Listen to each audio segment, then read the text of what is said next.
भाषा समाचार बराक वार्ता, मैं हूं संजीव सिंह। नजर डालते हैं आज के प्रमुख सुर्खियों पर। वन विभाग व वन मंत्री के आंखों में धूल झोंककर गुमरा पत्थर खान में चल रही है अवैध पत्थरों की तस्करी। खान में उतारा गया है गैर जिम्मेदाराना एक्सकेवेटर।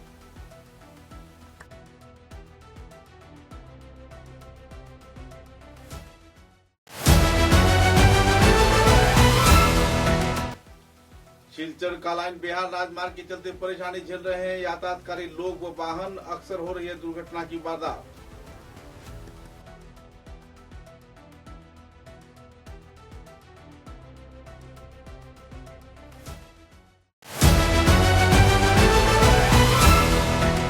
सिलचर शहर के न्यू मार्केट व फाटक बाजार क्षेत्र का दौरा किया नवनियुक्त पूर्व निगम कमिश्नर अंकुर दास ने।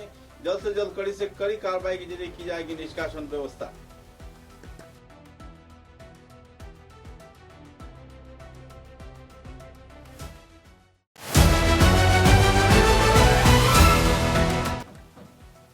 सरकार को अंधेरे में रखकर बलेश्वर पत्थर खान में चल रही है अवैध पत्थरों की तस्करी। दिन को बंद रखकर रात को चल रही है व्यापार।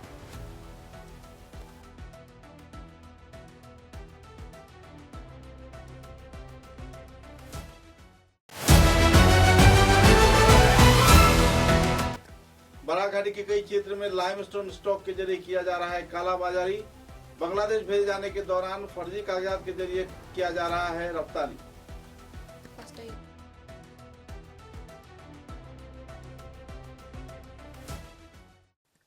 नजर डालते हैं आज के विस्तारित समाचारों पर। एक तरफ जहां राज्य व केंद्र सरकार वन विभाग के उन्नयन में करोड़ों रुपए खर्च कर रहा है, कई परियोजनाओं को अंजाम दिया जा रहा है, कई क्षेत्र में वन संरक्षण के लिए प्रयास किया जा रहा है, तो इसी दौरान गुमरा पत्थर खान में दिन रात अवैध तौर पे पत्थरों की सरबराह चल रही है। पत्थर खान से गैर जिम्मेदाराना तरीके से सरकारी नियम नीति को पीछे छोड़ वन विभाग को अंधेरे में रख इलाके के रेंज अफसर तथा बीट अफसर के मिली भगत के चलते रात को व्यापार किया जा रहा है और पत्थरों की तस्करी की जा रही है। यहाँ तक कि बाढ़ के दौरान भी पहाड़ी क्षेत्र में बेहद बारिश होने के बाद इस इलाके से पत्थर निकाले जा रहे हैं, जिसके चलते प्रकृति पर इसका गहरा प्रभाव पड़ रहा है। कई क्षेत्र के राजनीतिक नेताओं के सहयोग से यह काले कारोबार तो चल रहा है, लेकिन विभागीय मंत्री तथा दूसरे हस्तियों को इस संदर्भ में कोई अंदाजा नहीं। यहाँ तक कि सिलचर के तथा कछार जिले के अभिभावक मंत्री कृष्णेंदु पाल को भी पता नहीं है कि गुमरा पत्थर खान में गैर जिम्मेदाराना तरीके से पत्थरों की तस्करी की जा रही है। हालांकि इस क्षेत्र में कालाइन के रेंज अफसर तथा दूसरे कई कार्यकर्ता बीट अफसर जुड़े हुए हैं। दिन के उजाले में जहां पत्थर संग्रह किया जाता है, तो वहीं दूसरी ओर रात के अंधेरे में काले बाजार के जरिए इन पत्थरों की तस्करी की जाती है। कुछ ऐसा ही नजारा क्षेत्र में देखने को मिला। सरकार के राजस्व जहां मार खा रही है, तो इसी दौरान सरकारी रक्षक के वेश में भक्षक ही इस क्षेत्र में अपनी भूमिका को निभा रहे हैं और सरकारी राजस्व का एक बड़ा घोटाला सामने उभर कर आ रहा है।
सरकार आते हैं, सरकार बदलते हैं, कभी कांग्रेस सरकार तो कभी भाजपा सरकार, लेकिन सड़क के हालात ज्यों का त्यों बना रहता है। कुछ ऐसा ही माहौल सिलचर कालाइन रूट पर देखने को मिला। सिलचर कालाइन रूट में बड़े बड़े गड्ढे तथा सड़क बेहाल हो जाने पर अक्सर दुर्घटना की वारदात हो रही है। कोई भी वाहन सुचारू रूप से यातायात नहीं कर पा रही है।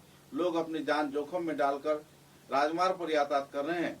6 नंबर राष्ट्रीय राजमार्ग तथा दूसरे कई राष्ट्रीय राजमार्ग के हालात भी नाजुक हैं। छोटे वाहन में सवार लोग अपनी जान हथेली पे लेकर यातायात कर रहे हैं। नाजुक इस हालात के चलते सरकार जहां बड़े बड़े ट्रक चालक तथा लाइमस्टोन से लदे पत्थर के ट्रकों को दूषित कर रहे हैं, तो इसी दौरान इस क्षेत्र में सड़क के मरम्मत कार्य में कोई अहम कदम नहीं उठाया जा रहा है। बहरहाल कमला खदेपुर का स्तर ने दुर्गा पूजा से पहले सड़क संस्कार का आश्वासन तो दिया है, लेकिन तब तक इस क्षेत्र में और कितने दुर्घटना के जरिए लोग मारे जाएंगे, इस बात पर भी इन दिनों सवालिया निशान है। बहरहाल बेहाल सड़क की मरम्मत के मांग पर आवासीय क्षेत्र के लोग पूरी तरह उदास्तु है और इस संदर्भ में वे सरकार से मांग भी कर रहे हैं। परियोजना तो परियोजना की जगह पर है, लेकिन परेशानी आखिरकार यातायातकारी लोगों को झेलनी पड़ रही है।